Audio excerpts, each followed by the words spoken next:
She walked up to him, small and curious, with eyes wide and innocent. He was just a single dad, trying to finish his errands without a second thought. But when she spoke about her mother, her words tied to a tattoo he thought only he had, the world around him seemed to pause. In that moment, something unspoken, something deeper than skin and circumstance, started to surface. What was she really trying to tell him? And how would this encounter change everything he thought he knew about the people around him? It was a quiet Saturday morning, and Marcus, a devoted single dad, was following the same routine he had for years. Breakfast with his daughter, a quick walk to the corner store, then back home, before the neighborhood got busy. Life wasn't perfect, but it was steady, predictable, safe. He knew the streets, the neighbors, the familiar sounds of children playing and dogs barking. Marcus loved these small moments, watching his daughter chase pigeons, hearing her laughter echo down the sidewalk. It was his little slice of normal, a sanctuary in a world that often felt heavy and unforgiving. Yet, even in this familiar rhythm, he carried a quiet awareness, a sense that not everyone looked at him the same way. He had learned early to notice the sideways glances, the unspoken assumptions, the whispers that followed him in stores or parks. That morning, though, nothing seemed unusual. The sun was soft, the air crisp. Marcus waved to neighbors he had known for years, his daughter skipping ahead, carefree. But as they approached a small playground at the edge of the block, a little girl with curious eyes stopped them. What she said next, innocent as it seemed, would pierce the calm of his morning and stir a storm of emotions he hadn't expected. Marcus's heart skipped a beat as the little girl's words lingered in the air. "My mother has a tattoo just like yours," she said softly, her eyes searching his. At first, he thought it was an innocent comment, a child noticing a pattern, but there was something in her tone, something hesitant yet certain, that made him pause. The playground, usually filled with laughter, suddenly felt quieter, as if the world had narrowed to just the three of them. He knelt down, trying to keep his voice calm, asking her what she meant. But before she could answer, a group of parents nearby started whispering. Their glances weren't curious. They were suspicious, pointed. Marcus felt a prickle of unease crawl up his spine. This wasn't the first time he'd noticed it. Eyes that lingered too long, voices that lowered when he passed. But today, with his daughter at his side, it felt sharper, more immediate. The little girl continued, oblivious to the tension, explaining that her mother had a tattoo identical to his, a detail that should have been harmless, a story to share. But the adults around him didn't see it that way. One of them stepped closer, voice clipped, tone heavy. "Excuse me, are you sure you belong here?" Marcus froze. His daughter clutched his hand tightly, sensing his unease. The words stung, not for what they said, but for the assumption behind them.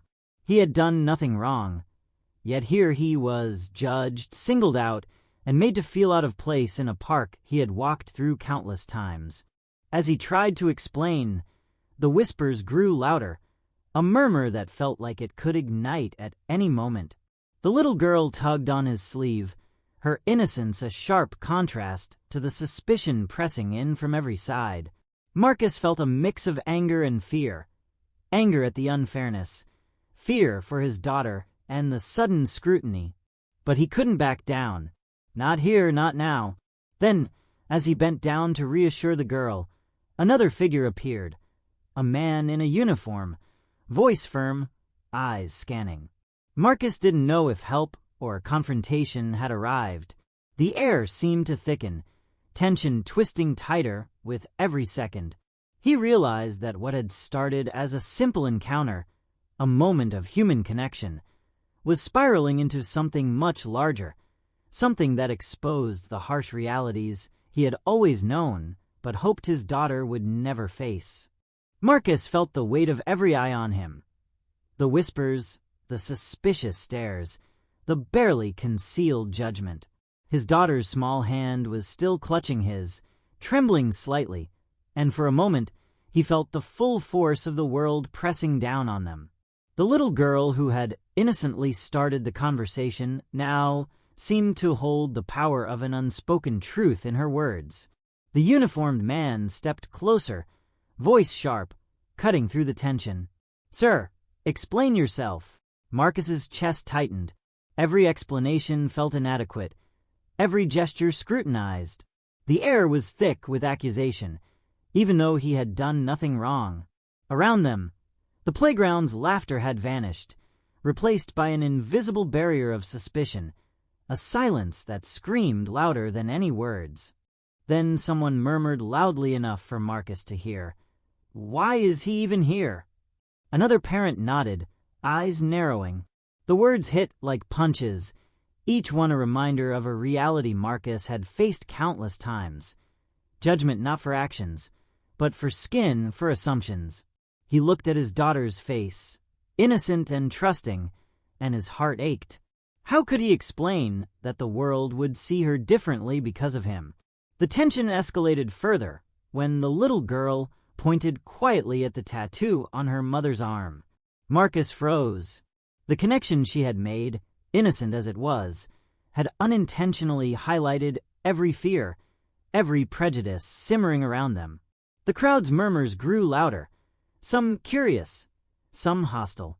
Marcus realized this moment, small as it seemed, had turned into a test, not just for him, but for every assumption and bias that lingered like a shadow over them. And then, in that heartbeat of silence, the world felt suspended. Would they see the truth in his innocence? Or would the moment spiral into something worse? Marcus knew one thing with certainty. Nothing would ever feel the same after this encounter. By the time Marcus and his daughter left the playground, the morning sun felt different, warmer, yet sharper, as if it highlighted the world's harsh truths. No one had touched them. No one had crossed a line physically. But the weight of judgment, suspicion, and unspoken bias lingered. Marcus held his daughter close, feeling both protective and painfully aware that her innocence had been tested, even if unknowingly, by the assumptions of strangers. That small encounter, the tattoo, the little girl, the murmurs, was more than just a moment. It was a mirror reflecting the subtle, often invisible ways racial bias shapes everyday life. Marcus realized that even in familiar places, even in moments meant for laughter and connection, prejudice could seep in, altering perceptions and threatening a sense of safety. He had done nothing wrong, yet the world had made him explain, defend, and justify simply for existing as he was.